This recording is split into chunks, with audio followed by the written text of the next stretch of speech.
Jadi saya kasih kerangkanya tadi itu ya. Demian udah menyetujui Tuhan mengutus Tuhan, tapi Tuhan mengutus Tuhan tetap adalah mono, bukan politisme. Tapi kalau menurut kami dengan bahasa Indonesia yang benar, yang mana ada yang mengutus, yang mana yang diutus. Artinya Tuhan mengutus Tuhan berarti ada dua Tuhan. Enggak mungkin yang mengutus dan diutus itu sama. Berarti di sini ada dua Tuhan. Kalau ada pertanyaannya, kamu tolak ayat itu nggak, Handi? Saya ikuti aja Anda. Saya nggak mau nolak Anda ini. Oke. Ibu ini saya mau tunjukkan ya dalam bahasa Ibraninya ya, Bu, biar Ibu paham. Ya, ketika Ibu mau pakai kosa kata-kata A besar, B besar atau dan lain-lain ya. Demian kamu bisa bacakan ya dikit ya. Ya, boleh. Bacakan aja biar indra Mose terguncang. Ini sampai panas gitu kalau ngomong. Coba itu di-mute dulu itu. Ya, ini nih. Yesaya 48 ayat berapa tuh? 16. Ayat 16. Tidak ada huruf besar dan kecil di situ, Bu. Kirfu elai simu sot meros baseter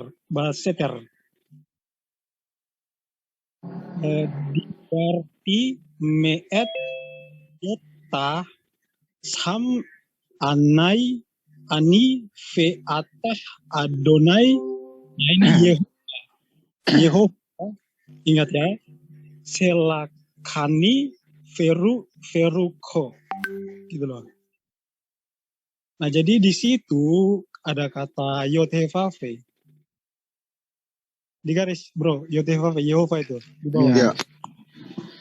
Sekarang Anda apa yang ingin Anda simpulkan tentang misteri Trinitas di sini? Itu aja, silakan. Ya, jadi Tuhan yang pertama, yang pertama, ya, yang meletakkan, yang berbicara. Mohon maaf saya tarik ya. Tuhan yang meletakkan dasar bumi itu menyatakan dengan tegas, dia diutus oleh Tuhan Allah atau Tuhan Bapa dengan rohnya. Tuhan yang pertama mengutus Tuhan yang kedua gitu. Iya, jelas ya. Oke. Ya, dalam Trinitas, dengar dulu. Dalam Trinitas, hal itu memang benar. Oke, jadi kita simpulkan bahwa ini sudah ada original text dibacakan oleh Demian yang begitu terbata-bata. Ini keduanya murid saya. Ya, mudah-mudahan Anda disetujui oleh yang lain bahwa Tuhan yang pertama diutus oleh Tuhan yang kedua. Ini kita nggak mau menyanggah Anda, kita hanya berbicara bukan hanya Tuhan adanya. yang pertama, tunggu dulu Andi. Salah kata-kata. Tuhan yang pertama diutus oleh Tuhan yang kedua dan Tuhan yang ketiga dengan 3 pribadi membuktikan Trinitas telah ada di dalam perjanjian lama. Pelan-pelan. Tuhan yang pertama diutus dengar dulu. Tuhan yang pertama diutus oleh Tuhan yang kedua, terus dengar dulu. Dari awal. Tuhan yang berbicara. Enggak, Tuhan yang pertama dengar dulu. Sabar dulu. Tuhan yang berbicara di ayat 12 yang menyatakan bahwa dia yang meletakkan dasar bumi. Ya. Jadi diutus oleh Tuhan aja. Allah dengan rohnya. Jadi Tuhan yang pertama diutus oleh Tuhan yang kedua. Saya nggak bilang gitu. Saya bilang tadi Tuhan yang berbicara. Terus? Di ayat 12 sampai 15 itu bersaksi di ayat itu bahwa Tuhan Allah mengutus dia dengan rohnya. Artinya Tuhan pertama diutus oleh Tuhan kedua dong. Kan begitu tadi. Terus kalau kamu mau mendefinisikan seperti itu bisa, silakan. Bahkan dengan rohnya, jelas, Roh Kudus. Roh Kudus juga ada di situ kan? Roh Kudus ada di situ kan? Tuhan ketiga. Ya, jadi konsep Trinitas terjadi nggak? Pertanyaannya gitu. Jadi nggak, Andi? Ya, jadi nggak? Bentar. Iya, saya mau jadikan ini. Okay. Tuhan yang pertama diutus oleh Tuhan kedua, Roh Kudus adalah Tuhan ketiga. Salah. Tuhan yang berbicara di ayat 12. Yesaya 48 ayat 12 sampai 15 menyatakan Tuhan yang berbicara. Tuhan yang berbicara ini siapa? Tuhan yang berbicara. Di ayat 12 sampai 15 yang meletakkan dasar bumi itu. Siapa itu Tuhan? Siapa itu? Saya anukan sama Mas Bonar, bisa kok, bisa screenshot itu meskipun tanpa moderator. Oke, aku share screen ya Bang. Saya selesaiin dulu ini. Tuhan yang berbicara siapa, Swasta? Ya udah skip lanjut. Siapa mau saya screen? Jadi saya simpulkan ya. Tuhan yang pertama diutus oleh Tuhan yang kedua, dan Roh Kudus juga Tuhan yang ketiga di ayat ini ya. Jangan dibantah lagi. Lanjut Bang Benar. Ya, terima kasih. Jadi tadi Bang Demian bilang bahwa Trinitas itu seperti tubuh yang punya perkataan dan punya roh, atau tubuh yang punya roh dan punya jiwa gitu ya. Nah, sebenarnya Bang Demian tuh udah agak melenceng dari Trinitas gitu. Jadi ini Bang Demian, jadi ini gambar Trinitas, perisai Trinitas. Saya kutip dari Wayne Grudem ya dalam bukunya Sistematik Teologi gitu. Nah di dalam ini Bang Demian itu kalau kita baca ya, Bapa itu adalah God, Holy Spirit adalah God, the Son itu adalah God. Tetapi Bapa itu bukan Holy Spirit, Holy Spirit itu bukan Son, Son itu bukan the Father. Kalau kita buat lebih enak, Pak Kusnadi itu adalah manusia, Demian adalah manusia, Bang Handi adalah manusia, dan Bang Kusnadi itu bukan Bang Demian, bukan Bang Handi. Artinya ada 3 manusia yang berbeda, yaitu Bang Handi, Bang Kusnadi, dan Bang Demian, tidak bercampur kalian, tapi sama-sama manusia. Oleh karena itu, kalau misalnya tadi Pak Kusnadi bilang ada Tuhan pertama, Tuhan kedua, dan Tuhan ketiga, itu menjadi betul. Karena apa? Karena memang sesuai dengan definisi Trinitas, bahwa tres personae una substantia. Nah, yang jadi masalah adalah apa yang dikatakan oleh Bang Demian, bahwa saya itu punya perkataan dan kemudian punya roh.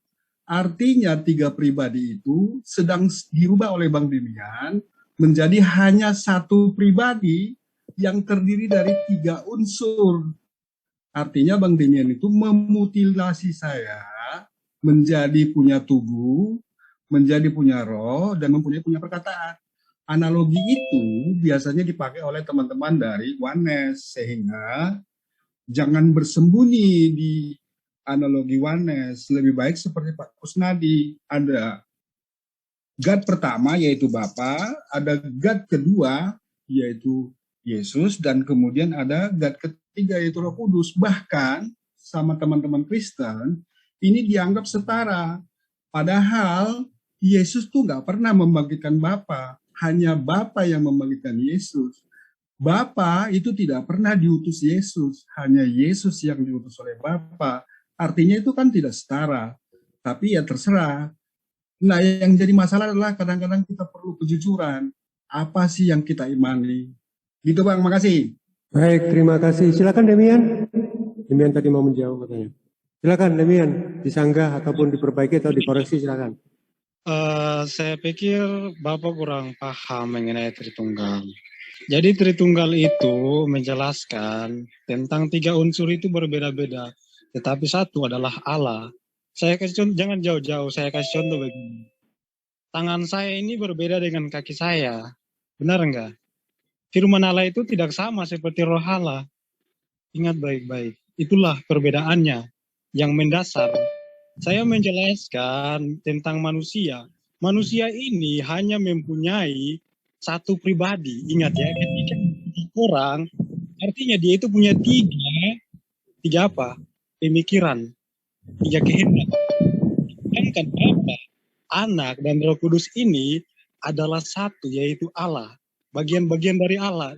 Artinya ketika ini walaupun berbeda, tetapi satu pikiran atau satu kehendak gitu. Nah, kalau satu kehendak, otomatis kita tidak bisa mengatakan bahwa itu adalah politeisme. Ingat ya, kecuali 3 pribadi yang tadi saya jelaskan itu mempunyai 3 kehendak, maka Anda bisa berasumsi itu adalah politeisme. Saya tadi menjelaskan tentang manusia, bagaimana kita manusia yang mempunyai satu pribadi saja, ketika roh kita terlepas dari kita, kita dengan jelas bisa melihat dua unsur yang berbeda. Bedanya kita merasa, ya, tubuh kita mati, sedangkan roh kita itu hidup. Sedangkan Allah, firman-Nya itu hidup, rohnya juga pun hidup gitu. Itu perbedaannya yang harus kalian pahami mengenai Tritunggal.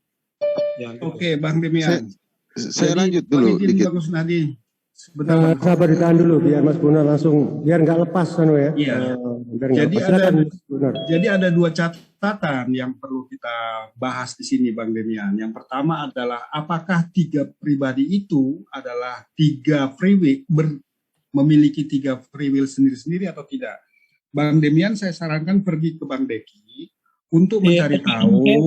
Sesuai dengan sebentar, Bang. Tunggu. Jadi Bang Demian saya sarankan pergi ke Bang Deki untuk mencari tahu apakah tiga pribadi itu punya free will sendiri-sendiri atau dua Tuhan yang lain itu hanya wayang bagi Tuhan yang besar. Itu perlu Bang Demian pahami.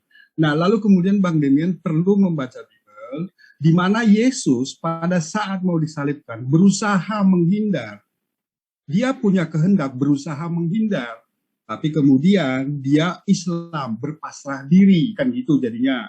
Sehingga kemudian dia setia sampai akhir gitu. Artinya apa? Artinya bahwa ketiga Tuhan itu masing-masing punya free will sendiri-sendiri. Dan kemudian bukan wayang bagi Tuhan yang lain. Itu yang pertama. Yang kedua, bagi Bang Demian yang suka pakai analogi tubuh, jiwa, dan roh, silakan pergi kepada Bang Samuel Siahaan. Nanti abang akan dikatain kamu itu oneness wannabe. Artinya apa? Kamu pingin punya satu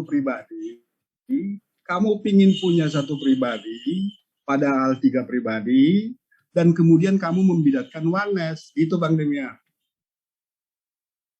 Baik, terima kasih Mas Bonar. Silakan Demian. Iya, gini, kita ngomongnya pakai dalil saja. Saya pikir penjelasan saya itu udah sangat jelas ya tentang Roh Kudus bukan Firman, Firman bukan Roh Kudus, dan Firman bukan Bapa dan sebaliknya. Saya ngomong pakai dalil ya. Yohanes 14 ayat 10. Yesus berkata, "Tidak percayakah engkau bahwa aku di dalam Bapa dan Bapa di dalam aku? Apa yang aku katakan kepadamu tidak aku katakan dari diriku sendiri, tetapi Bapa yang diam di dalam aku. Dialah yang melakukan, ingat ya, dialah yang melakukan pekerjaannya." Ingat baik-baik itu. Jadi satu kehendak ya, ini sesuai dalil. Jadi itu bukan asumsi saya. Atau saya pikir Tritunggal itu, yang saya jelaskan itu sudah sangat jelas ya. Seperti apa yang dijelaskan oleh Bapak Gereja. Gitu. Oke Bang Demian.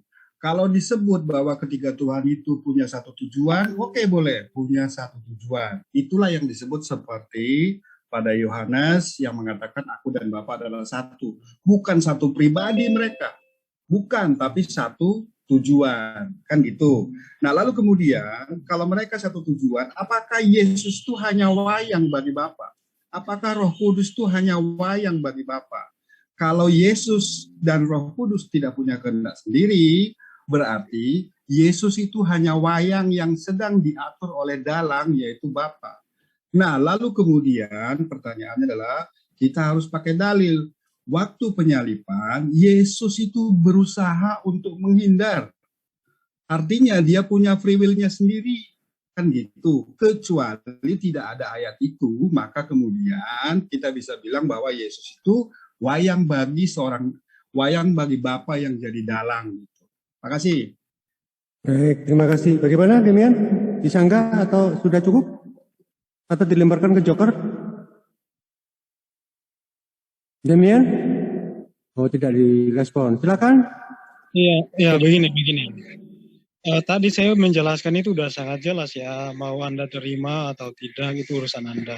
Nah, terus kemudian kalau kita berbicara tentang firman yang menjadi manusia, ingat ya, di dalam tafsiran para rasul itu menjelaskan ketika firman itu menjadi manusia, dia mengosongkan dirinya, artinya dia itu merendahkan dirinya. Jadi ketika kamu membaca Alkitab dan melihat sifat Yesus yang mau menghindar, sebenarnya itu bukan menghindar, Pak. Ya, saya kasih contoh begini, ketika salah satu murid Yesus ingin supaya Yesus tidak mau disalibkan, tetapi Yesus malah berkata kepada dia bahwa iblis keluarlah. Nah, artinya apa? Yesus memang ingin itu terjadi, bukan tidak mau itu terjadi. Jadi ketika dia merendahkan dirinya sebagai manusia, maka dia mempunyai sifat itu. Bukan artinya kita harus menilai itu sebagai berbeda kehendak. Faktanya apa? Yesus dari datang ke dalam dunia sampai disalib, sampai naik ke surga itu, segala nubuatan-nubuatan di dalam perjanjian lama, dia jalankan sebagai firman yang menjadi manusia itu. Jadi satu kehendak. Ada di dalam, saya udah lupa ya dalilnya di mana, bahwa firman itu keluar dari Sang Tuhan dan dia akan melakukan segala pekerjaannya dengan baik dan akan kembali lagi kepada Tuhan. Itu sangat jelas. Ya, makasih Bang Demian. Jadi kalau menurut saya, ya Trinitas ini bunglon Bang Demian. Oleh karena itu, kadang-kadang Bang Demian tuh jangan bertengkar dengan Muslim seperti saya, tapi lebih baik untuk diskusi dengan Pak Deki Ngadas, supaya apa? Supaya kemudian tidak ada perselisihan antara kita berdua gitu. Nah, lalu kemudian yang kedua yang perlu kita sampaikan, kalau Bang Demian bilang bahwa Yesus itu tidak punya free will-nya sendiri, itu artinya Yesus itu adalah wayang. Artinya dia bukan pribadi Tuhan yang mandiri, tapi dia pribadi. Ini Pak, saya tidak pernah bilang kalau Yesus itu tidak mempunyai kehendak sendiri. Tetapi tiga pribadi ini mempunyai satu kehendak. Bukan berarti salah satu dari tiga pribadi itu ada yang tidak mempunyai kehendak, Pak. Oke, jadi kan Bang Demian udah bilang bahwa Yesus itu punya free will sendiri, toh. Saya kira itu udah cukup sebagai dasar waktu nanti Bapak bertemu dengan ini Pak, saya tidak Pak Deki Ngadas. Dengar dulu baik-baik. Saya tidak pernah bilang bahwa hanya satu pribadi yang mempunyai, artinya gini, saya tidak berkata bahwa Yesus mempunyai kehendak sendiri, Bapa mempunyai kehendak sendiri, Roh Kudus mempunyai kehendak sendiri. Karena itu penjelasan dari Theos. Ingat ya, saya menjelaskan tiga pribadi ini mempunyai satu kehendak. Tiga pribadi mempunyai satu kehendak. Jadi jangan Anda asumsikan atau membolak-balik itu. Itulah. Demian. Jika Anda katakan begini, anak punya kehendak, saya menjelaskan anak punya kehendak, Roh Kudus punya kehendak, Bapa punya kehendak, berarti sudah tiga kehendak. Nah ini kan sudah kayak balik-balik. Jadi Anda mau berusaha memutar balikan itu. Oke, Pak Faisal suaranya kedengaran. Jadi begini Bang Demian ya, kalau kita baca perisai Trinitas tadi, itu jelas ya bahwa ada tiga pribadi God yang kemudian sama-sama God. Pertanyaannya adalah mereka punya free will sendiri-sendiri nggak? Saya bilang ya, mereka punya free will sendiri-sendiri. Lalu kemudian pertanyaan berikutnya adalah tujuannya sebentar. Ya, tujuannya satu nggak? Tujuannya satu nggak? Nah, kalau menurut Kristen, tujuannya satu, yaitu penyaliban Yesus. Ngomong harus pakai dalil, Pak. Tunjukin dalil bahwa ketiga pribadi ini mempunyai ini yang berbeda-beda. Pak, gini loh, Pak Demian. Jadi pertama ya, apakah Yesus itu punya free will sendiri? Ya, dalilnya di mana? Waktu Yesus itu menolak, ya, berusaha menghindar penyaliban. Yang berikutnya, apakah Yesus dalilnya Pak? Dalilnya mana? Yesus menolak penyaliban. Dalilnya mana, Pak? Oke, bentar ya, aku share screen ya. Ya. Nah, ini dalilnya ya. Jadi dalil ini bukan dari Muslim. Dalil ini justru dari teman-teman Kristen yang kemudian meluncurkan ide tentang Trinitas ya. Nah, yang kita perlu lihat adalah yang nomor 5 nih. Kehendak God Bapa itu beda dengan kehendak God Anak. Paling tidak di Matius 26 ayat 39. Itu yang pertama. Lalu kemudian ya waktu penyaliban itu Yesus itu menjadi Tuhan yang mati di 1 Korintus 11:26. Dia terkutuk di Galatia 3:13 yang dibangkitkan oleh Bapa di Roma 10:9, di Kisah 13:30. Nah, ini bisa jadi memang kita anggap bahwa Yesus itu hanya boneka yang kemudian bersedia tanpa kehendak, tanpa akal, lalu kemudian dia itu disalibkan. Bisa aja kalian bilang seperti itu. Tapi Pak, itu pertanyaannya dalilnya mana? Yesus menolak disalibkan. Pak Kusnadi, kehendak Bapa itu kan Joker itu Joker bukan Kusnadi. Gini, enggak ada. Coba Bapak baca. Matius 26 ayat 39. Oke. Matius 26 ayat 39. Itu kan Yesus ya berusaha untuk menghindar dari penyaliban. Matius berapa, Pak? Matius Matius 26 ayat 39. Artinya Oke, Yesus kita baca dulu, Pak. Baca dulu, Pak. Baca dulu, Pak. Tak terusin dulu. Artinya Yesus itu adalah pribadi God yang punya akal. Bukan pribadi God yang nggak punya akal, Bang. Itu loh. Demian dia dulu dong. Enggak, belum pasti. Coba dilihat dalilnya udah. Matius 26. Itu Yesus tidak dengar dulu.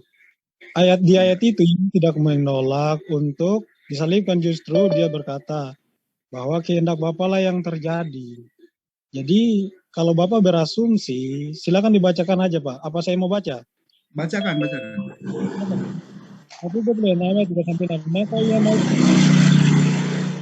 Noise, sabar, noise. Ya. Maka ia maju sedikit, lalu sujud dan berdoa, katanya, ya Bapakku, jikalau mungkin biarlah cawan ini lalu daripadaku, tetapi janganlah seperti yang ku kehendaki, melainkan seperti yang engkau kehendaki. Jadi sama sekali ini, dengar dulu Pak. Sebentar dulu, ada berapa kehendak di dalam itu? Tadi Bapak bilang bahwa Yesus menolak disalib, padahal enggak sama sekali enggak. Ini kan fitnah. Itu yang pertama, Pak. Bang Demian, jangan pindah. Kembali ke sini dulu. Yesus itu punya kehendak nggak di situ? Yesus punya kehendak nggak? Punya akal nggak di situ? Ya punya. Oke, bungkus satu. Ya, oke, nggak apa-apa. Bungkus ya. Sabar, kenapa Demian? Bungkus ya. Lalu kemudian yang kedua, apakah Yesus berusaha menghindar nggak di situ? Sama sekali enggak. Silakan dibaca ayatnya. Sama sekali Coba enggak. diulangi. Ya, saya bacakan ulang ya. Maka ia maju sedikit lalu sujud dan berdoa, katanya, ya Bapakku, jikalau sekiranya mungkin biarlah cawan ini lalu daripadaku, tetapi janganlah seperti yang ku kehendaki, melainkan seperti yang engkau kehendaki. Ingat ya. Jadi artinya? Jadi di sini dengan jelas Yesus tidak menghindar dari penyaliban, mengikuti kehendak Bapa itu. Ini ada penjelasannya juga, ketika firman itu menjadi manusia, itu dia berdoa. Dengar dulu. Di dalam Filipi menjelaskan, firman itu ketika menjadi manusia, dia merendahkan dirinya. Jadi kalau Bapak menarasikan, tadi kan sudah saya jelasin nih, tentang ketika firman itu merendahkan diri, dia berkata seperti yang ini, contohnya, Bapak katakan bahwa dia menghindar dari penyaliban, padahal sama sekali kan nggak ada gitu loh. Nah, saya sudah tunjukin dari kitab Yohanes mengenai Yesus berkata, tidak percaya ke engkau bahwa aku di dalam Bapa dan Bapa di dalam aku. Apa yang aku katakan kepadamu bukan dari diriku sendiri, tetapi juga Bapa yang diam di dalam aku. Dialah yang melakukan pekerjaannya. Jadi apa yang anak lakukan, Bapa pun lakukan. Apa yang anak kerjakan, Bapa pun kerjakan. Itu adalah bukti. Jadi kalau, waduh. Tunggu Andi, biarkan. Bang Joker. Jadi bukti bahwa memang satu kehendak. Ingat ya, bukan satu kehendak. Jadi kehendak itu, ya kamu gini, kita samakan dulu anunya, frekuensinya. Aku bilang bahwa Yesus itu berakal, berfree, punya otak gitu ya. Bahwa dia adalah Tuhan yang mandiri. Oke, kita samakan dulu. Nah, berfree will itu artinya dia punya otak, dia bisa memilih. Gitu. Oke. Nah, lalu kemudian di Matius tadi, pertanyaannya adalah apakah dia berusaha menghindar? Ya, jawabannya adalah ya, tapi kemudian dia berpasrah diri, kan gitu. Ya, nah lalu kemudian dia berpasrah diri itu apa? Free will kan? Bukan, tujuan. Oke. Artinya apa? Dia mengikuti rencana dari Tuhan, dia bukan tidak punya free will, tapi dia mengikuti rencana Tuhan. Nah, kalau dilanjut di Ibrani 5:7 itu betul bahwa doa itu dikabulkan. Gitu. Iya, oke, gini Pak, saya tunjukin ya. Tadi saya nggak baca Filipi 2 ayat 6 sampai 7. Yang walaupun dalam rupa Allah, Bang Demian, hati-hati Bang kesetaraan. Demian. Jadi jangan sampai abang bilang Yesus itu ada Tuhan yang nggak punya akal, tidak Waktu punya dia kuil. ke Taman Jasmani itu pergi camping atau bersembunyi ya? Ini yang jadi pertanyaannya, apakah kehendak Yesus itu berbeda dengan kehendak Bapa atau tidak, gitu. Kalau mempunyai Jangan satu kehendak. Ya, free will. Ini penjelasan tentang Tritunggal, 3 pribadi, 1 hakikat. Ini loh Pak. Melebar nih ke topik nih, melebar ke topik. Yang kedua, ayat 6 sampai 7, yang walaupun dalam rupa Allah tidak menganggap kesetaraan dengan Allah itu sebagai milik yang harus dipertahankan, melainkan telah mengosongkan dirinya sendiri dan mengambil rupa seorang hamba dan menjadi sama dengan manusia. Itu ayatnya sangat jelas, Pak. Oke. Firman Bang itu, Demian. ya dengar baik-baik dulu Pak. Dia segala pekerjaannya di dunia, dia kembali lagi dan setara seperti awalnya, awal mulanya gitu loh. Itu sudah jelas, kita nggak usah berputar-putar dan mengikuti kemauan kalian. Mau kalian terima atau tidak, ya itu urusan kalian, ini iman kami loh. Intinya Oke, Tuhan kami nggak apa-apa. Intinya Tuhan kami itu bukan triteisme yang kalian asumsikan. Kalau 3 pribadi, 3 kehendak itu namanya triteisme. Nah, kalau ada salah satu aliran Kristen kan triteisme itu.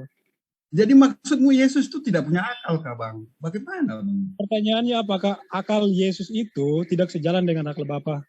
Enggak, gini dulu. Di tubuhnya Yesus itu ada otaknya enggak? Iya. Sekarang saya tanya, apakah akal Yesus itu berbeda dengan akal Bapa? Itu masalah tujuan, Mbak. Makanya saya tunjukkan dalam Quran, Yesus berkata, pertanyaannya adalah di Trinitas itu 3 pribadi itu berbeda, tidak bercampur. Iya, berbeda apanya? Sekarang saya tanya, berbeda apanya?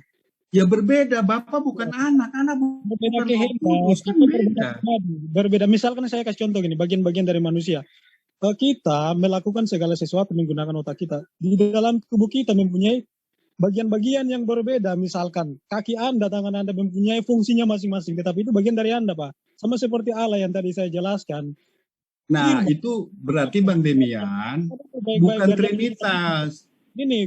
Enggak, saya memberikan contoh buat Anda. Bukan berarti saya katakan bahwa Allah Tritunggal itu seperti saya yang tadi saya narasikan sebagai manusia. Bukan. Saya berikan contoh saya buat Anda bahwa manusia walaupun satu pribadi, tetap dia mempunyai bagian-bagian yang berbeda dan fungsi yang berbeda. Kaki dan tangan mempunyai fungsi yang berbeda. Kaki untuk jalan, tangan untuk bekerja, itu berbeda loh.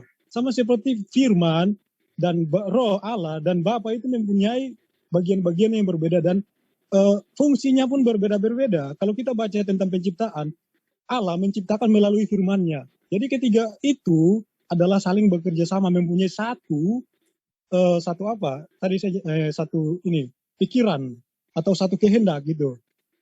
Jadi kita nggak usah muter, loh pembahasan ini nggak usah muter, itu sudah jelas. Dari tadi itu Anda cuma muter. Nggak gitu. Nggak akan. Bang Demian, makanya dari awal aku berkata, wahai Bang Demian, Trinitas itu bukan satu pribadi yang dimutilasi menjadi 3 unsur. Ah, betul. Trinitas itu adalah 3 pribadi yang berbeda, tapi mereka satu hakikatnya. Kalau Bang Demian menggunakan analogi tubuh, jiwa, dan roh, itu Bapak lapor ke Samuel Syahan yang sekarang ini, dengerin dulu. Dengerin dulu Pak Demian lah lu mah. Yang sekarang ini sedang marah-marah ke Pak Mangapul Sagala. Supaya kita damai, Bang Demian. Supaya kita damai, saya berharap Bang Demian itu upgrade diri dulu ke Pak Deki dan kemudian kepada Pak Samuel Syahat supaya nanti jelas posisinya. Ketimbang kita bertengkar. Itu sudah sangat jelas loh Pak. Saya bilang bahwa manusia itu hanya mempunyai satu pribadi saja Pak. Beda dengan Tuhan saya. Tadi saya menjelaskan tentang kehendak. Ingat baik-baik Pak. Aku tanya gini, Bang Demian. Sebentar. Aku tanya gini, Bang Demian. Trinitas itu satu pribadi atau bukan? Dengar dulu. Sedangkan tentang perbedaan Bapa, Firman, dan Roh Kudus, karena itu bagian-bagian dari Allah, saya mengumpamakan contoh sebagai manusia. Tangan dan kaki ini bagian dari manusia. Tetapi itu juga mempunyai yang berbeda-beda, fungsi yang berbeda-beda gitu. Jadi itu udah sangat jelas lah penjelasan saya. Nggak usah diputar-putar. Seakan-akan saya katakan, oh berarti saya ini sudah wanes karena saya mengumpamakan Tritunggal dengan manusia satu pribadi. Itu sudah saya jelas saya katakan bahwa manusia itu mempunyai satu pribadi saja, Pak. Jangan diputar-putar. Ya. Sebelum ke Bang Penginjil Jalanan, saya closing statement ya. Saya tidak menghina ya Bang Demian dan Bang Joker Swasta, bahwa Trinitas itu adalah 3 pribadi yang satu hakikatnya, dan bukan satu pribadi 3 unsur, bukan. Yang pertama. Yang kedua, tiap pribadi itu berbeda dengan pribadi yang lain, dan kemudian mereka itu punya free will sendiri, karena Yesus bukan boneka, bukan wayang bagi Tuhan yang lain. Saya kira demikian dulu closing statement dari saya. Silakan dilanjut Bang Handi, Bang Juma. Terima kasih. Bang Juma, ada yang mau ditambah Bang Juma? Boleh interupsi sebentar Bang Andi? Iya. Itu Ustadz Mahmud masuk katanya ini Zoom di lock ya? Nggak di lock kok. Di lock atau diapain itu? Nggak ada di Dia lock. tadi baru nelpon saya. Di lock Bang Andi, di lock. Pak Bajul? Oh iya, bentar. Saya lock memang biar nggak keluar masuk orang yang ke sini. Kalau begitu teman-teman dari Kristen silakan bergeser, Mas dari Dayak silakan bergeser ke room taktikal. Yang mau live di sini silakan di reset untuk membuat tema tentang kajian dari Ustadz Umar. Demian, Joker bisa berpindah ke ruang taktikal? Bisa Pak. Oke, taktikal ya. Ruang taktikal, silakan teman-teman yang mau terus melanjutkan diskusi ini, silakan ke ruang taktikal yang di sini akan dibuat ruang kajian dari Ustadz Umar. Bang Juma pindah ya, taktikal Bang Juma.